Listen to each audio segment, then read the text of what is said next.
Welcome back to our study of the New City Catechism. And this week's question is number 19. Is there any way to escape punishment and be brought back into God's favor? And I dare say, in and of ourselves, no, there isn't. But by God's grace, He has made a way for us to come to Him. The world comes up with all kinds of different ways to do that, whether that's trying harder and doing your best, or whether that's your good outweighs your bad, or whether that's living a million lifetimes to try to overcome the sinfulness of our souls.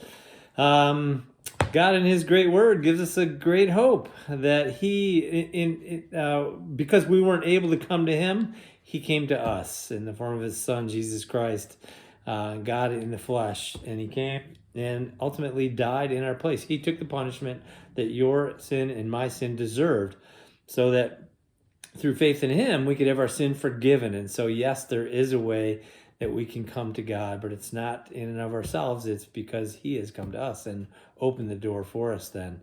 And so in that sacrifice that Jesus took upon Himself on the cross for us, God's perfect justice was met, and He took all of our sin, past, present, and future, upon Himself and paid the price, so that we, again, through faith, could come to Him and be forgiven of that and be made righteous in Him. So we're going to talk more about that as we go on, but and talk more about who Jesus was as we go on into the study a little bit further.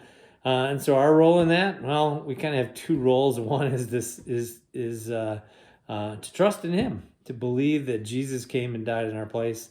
And the other role that we have is to rejoice in His amazing grace and just to say, thank you, Lord, for doing what I was unable to do on my own. So that's the gospel, and that's the impact of the gospel on our lives in our eternity as we bring it home today.